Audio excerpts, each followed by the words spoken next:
भारत माता की, भारत माता की, भारत माता की, गौ माता की, गौ माता की।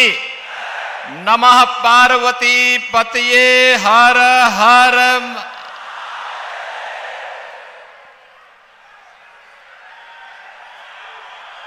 बंजारा कुंभ के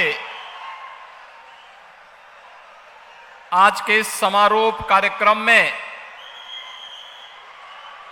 मंच पर उपस्थित राष्ट्रीय स्वयंसेवक संघ के पूर्व सरकारवा सरदेव भैया जी जोशी जी, पूज्य संत बाबू महाराज जी, स्वामी श्याम कुमार जी, स्वामी जनार्दन हरि महाराज जी, स्वामी गोपाल चैतन्य महाराज जी, स्वामी गुलाब महाराज जी, मान्य राम सिंह महाराज जी, स्वामी यशवंत महाराज जी, इस संपूर्ण कार्यक्रम के रचनाकार, धर्म जागरण के अखिल भारतीय प्रमुख सम्मानित श्री शरद राव डोले जी, महाराष्ट्र सरकार के पालक मंत्री श्री गुलाब राव पाटिल जी, माननीय मंत्री विजय कुमार जी, अरुण कांत जी, माननीय मंत्री और लोकप्रिय एमएलए श्री गिरीश महाजन जी, श्री रक्षा खड़से जी, यहां के सभी माननीय विधायकगण, पूज्य संतजन, बंजारा समाज और उनके प्रति सद्भावना रखने वाले धर्म जागरण विभाग से जुड़े हुए हमारे सभी उपस्थित भाइयों बहनों, आप सबका आज के इस कुंभ के आयोजन में मैं उत्तर प्रदेश की जनता की ओर से हृदय से अभिनंदन करता हूं, स्वागत करता हूं।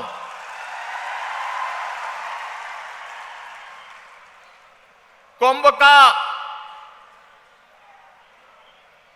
तात्विक जो भाव है वह सर्व सिद्धि प्रद कुंभ ही है, यानी जो सभी प्रकार की कामनाओं की पूर्ति कर दे,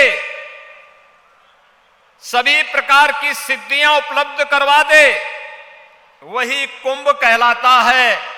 और बंजारा कुंभ ने आज ये साबित कर दिया है कि अब भारत माता की रक्षा करने के लिए उसके पूज्य संतों, ऋषियों, महापुरुषों और क्रांति वीरों के संकल्प को अब धर्म जागरण के माध्यम से सिद्धि की पराकाष्ठा तक पहुंचाने का कार्य करेगा।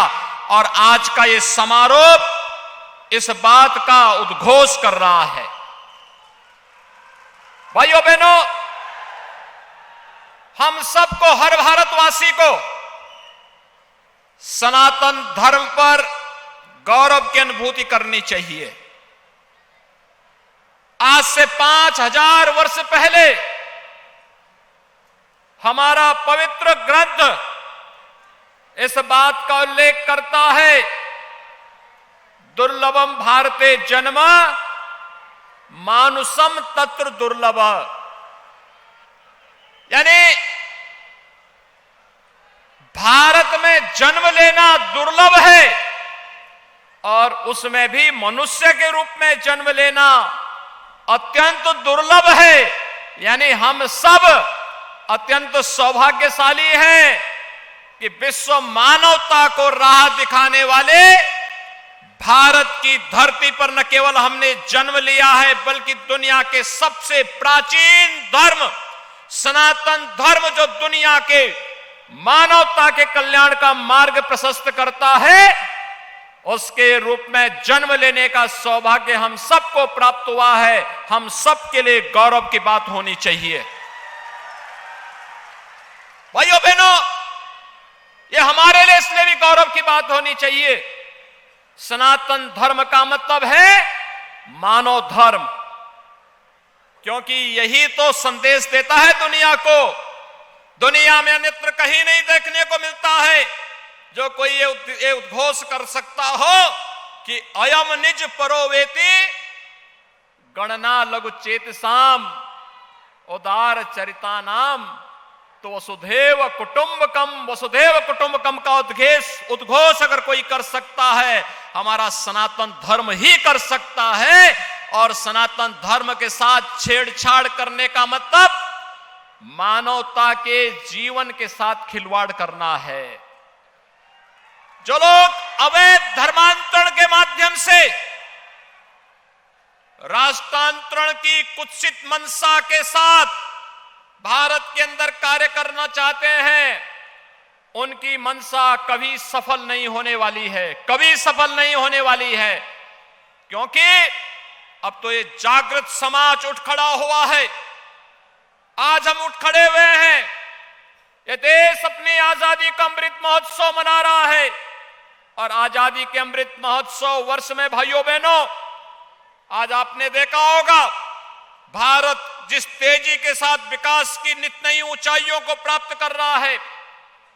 विगत 8 वर्ष के दौरान प्रधानमंत्री मोदी जी के नेतृत्व में एक नया भारत बना है।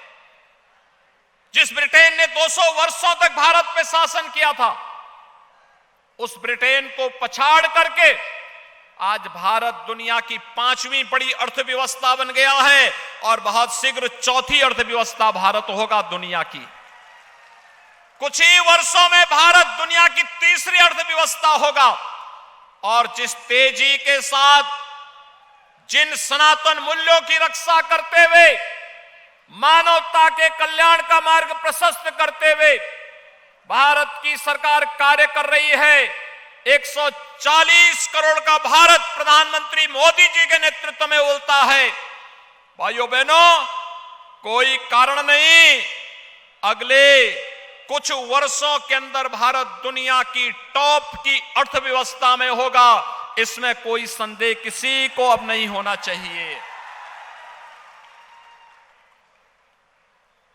आजादी के अमृत महोत्सव वर्ष में भारत को दुनिया के उन 20 बड़े देशों का नेतृत्व करने का भी अवसर प्राप्त हो रहा है जिन्हें G20 के देश कहा जाता है।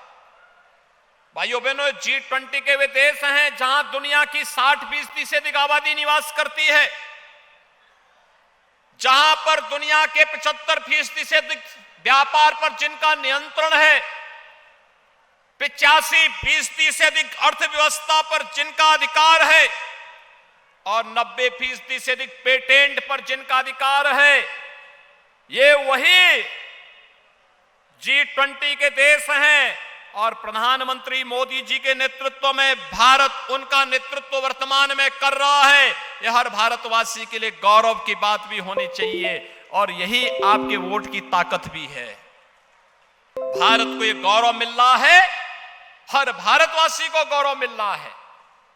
और इसीलिए जहां यह भारत की ताकत आज वैश्विक मंच पर दिखाई दे रही है, वहीं याद करिए अमृत महोत्सव के मुख्य आयोजन में प्रधानमंत्री मोदी जी ने भर भारतवासी को पंच प्रण की याद दिलाई थी।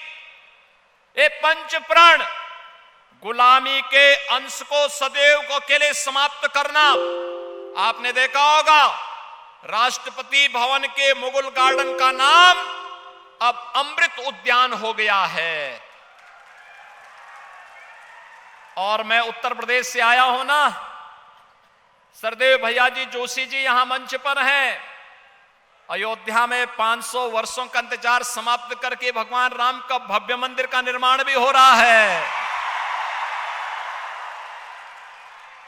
500 वर्षों में न जाने कितने संघर्ष हुए, न जाने लाखों हिंदुओं को बलिदान देना पड़ा, पूज्य संतों को अपने आप को बलिदान देना पड़ा, लेकिन राष्ट्रीय स्वयंसेवक संघ के नेतृत्व में, पूज्य संतों के मार्गदर्शन में जब यह आंदोलन आगे बढ़ा, आज जब देश के अंदर भारत की सोच रखने वाली सरकार आई, अयोध्या में भगवान राम के भव्य मंदिर के निर्माण का मार्ग प्रशस्त हो गया।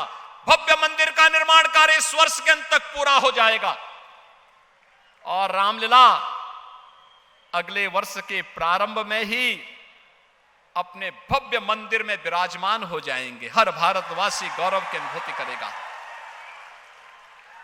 काशी में काशी विश्वनाथ धाम पूरी भव्यता के साथ हम सबको अपनी ओर आकर्षित कर रहा है। जो पहले 5 फुट की संकरी गली थी, आज प्रधानमंत्री मोदी जी के नेतृत्व में 50 मीटर का चौड़ा गलियारा बन गया है।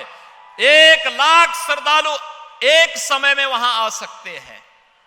ऐसे ही महाकाल का महालोक है, केदारनाथ धाम का, और देश के अंदर भारत की सांस्कृतिक और आध्यात्मिक व्यवस्था परंपरा से जुड़े हुए इन पवित्र स्थलों के पुनरुद्धार का कार्य हो रहा है।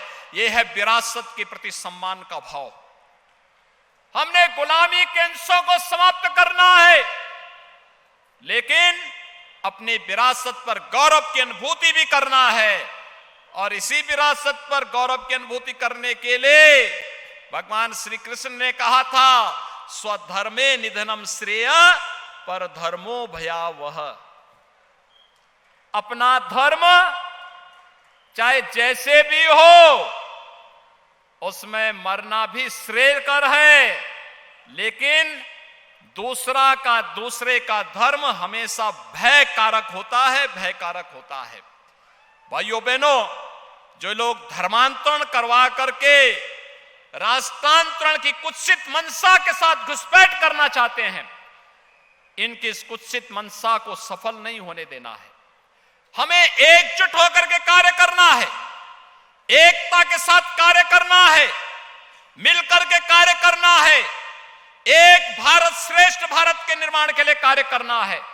हम सबको मिलकर के अपनी एकता के माध्यम से सबका साथ, सबके विकास, सबका विश्वास और सबके प्रयास के इस मूल मंत्र को अंगीकार करना है और इसको अपने जीवन का हिस्सा बनाना होगा।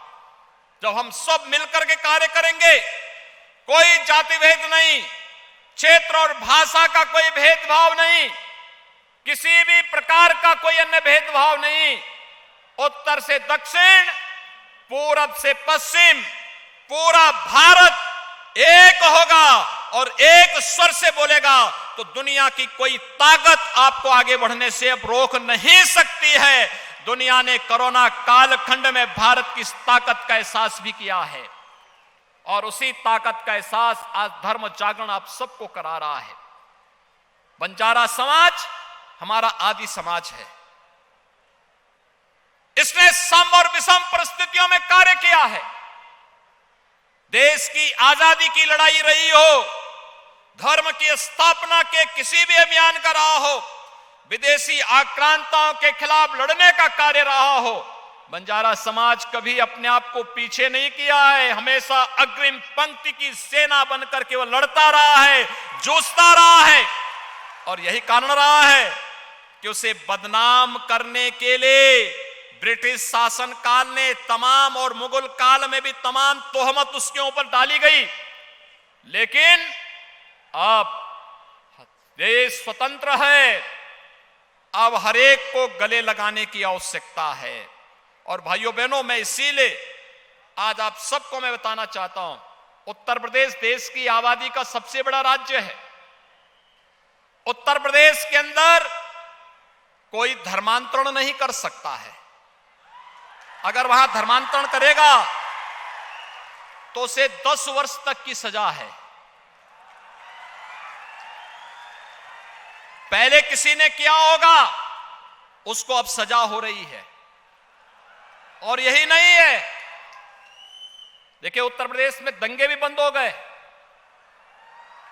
अब वहां दंगे नहीं होते, पर्व और त्योहारों में कोई व्यवधान नहीं डालता है, क्योंकि उसे मालूम है अगर कोई करेगा अगले दिन हर चौराहे पे उसकी फोटो लग जाएगी और तीसरे दिन बाप दादों की पूरी कमाई सरकार के कब्जे में आ जाएगी और फिर सड़क पे उसको कटोरा लेकर के दर दर की ठोकर खाना पड़ेगा।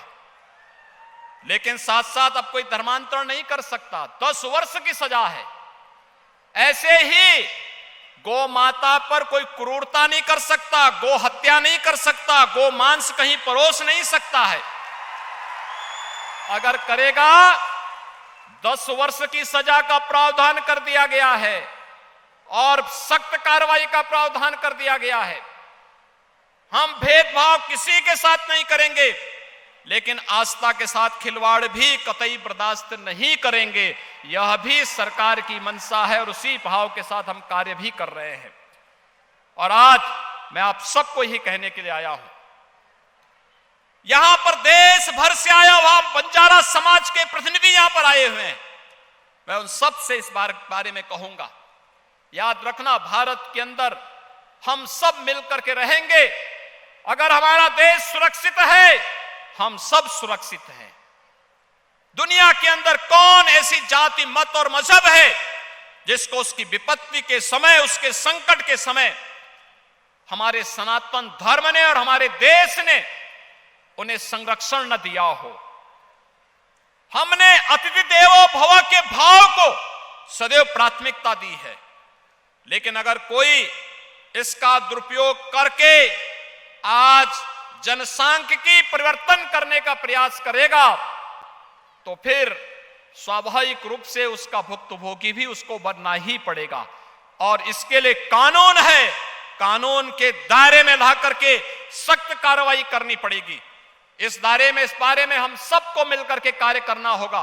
और मैं बंजारा समाज के अपने भाइयों से कहूंगा कि एक बार फिर से अंगड़ाई लेने की आवश्यकता है, अपने पौरुष को जगाने की आवश्यकता है, समाज को पढ़ाने लिखाने की आवश्यकता है। धर्म जागरण के सानिध्य में रह करके सनातन धर्म के मूल्यों और आदर्शों का अनुपालन करते हुए, अपने पूज्य संतों का सानिध्य लेते हुए, उनका मार्गदर्शन लेते हुए अगर हम मिलकर के कार्य करेंगे तो हमारी एकता के माध्यम से कोई हमारी जनसांख्यिकी परिवर्तन करने का दुस्साहस नहीं कर सकता, कोई धर्मांतरण करने का दुस्साहस नहीं कर सकता। याद रखना, उत्तर प्रदेश का जो धर्मांतरण के विरुद्ध कानून हमने बनाया है, उस कानून में व्यवस्था हमने जरूर दी है कि अगर किसी कालखंड में कोई हिंदू किसी अन्य मत और मजहब में चला गया, वो वापस आना चाहता है, उस पर एक कानून लागू नहीं होगा। वो वापस आ सकता है, उसकी घर वापसी हो सकती है, लेकिन वह किसी अन्य धर्म में नहीं जा सकता। और यह व्यवस्था जो दी है, उस व्यवस्था को हम सब मान करके कार्य करेंगे तो न केवल देश के अंदर अपने आप ही सनातन धर्म तो सबकी सुरक्षा का कवच है। हर जाति, हर मत, हर मजहब, हर क्षेत्र, हर भाषा और विश्व मानवता के कल्याण का मार्ग भी यही प्रशस्त कर सकता है। और उसी भाव के साथ आज यहां पर ये बंजारा कुंभ का आयोजन जिस भव्यता के साथ पिछले 6 दिनों से हो रहा है, मैं अभिनंदन करूंगा धर्म जागरण का। जिस प्रकार की भव्यता, दिव्यता देखने को मिली, पूज्य संतों का सानिध्य प्राप्त हुआ और बड़ी मात्रा में हर मत, मजहब, हर मत और संप्रदाय से जुड़े हुए पूज्य संतों ने आकर के, कई राज्यों से लोगों ने आकर के, प्रतिनिधियों ने आकर के इसमें अपनी सहभागिता सुनिश्चित की है। यह अभिनंदनीय है, सराहनीय है। धर्म जागरण के इस पूरे अभियान के प्रति मेरी शुभकामनाएं हैं और मैं उनका आह्वान करूंगा, इस गति को और तीव्रता के साथ आगे बढ़ाने की आवश्यकता है। इस पूरे कार्यक्रम को एक राष्ट्रीय अभियान के रूप में चलना चाहिए, एक मिशन मोड पर इसे आगे बढ़ाने की आवश्यकता है। इस पूरे कार्यक्रम को हमारी पूरी शुभकामनाएं हैं। इस विश्वास के साथ आज इस बंजारा कुंभ के आयोजन में उपस्थित सभी पूज्य संतों का एक बार फिर से अभिनंदन करते हुए आप सभी बंधुगण जो देश के कोने कोने से आए हैं, आप सबका भी मैं यहां पर इस अवसर पर अभिनंदन करता हूं। आप सबके प्रति अपनी शुभकामनाएं देते हुए अपनी वाणी को देता हूं विराम। जय जय श्री राम, जय जय श्री राम।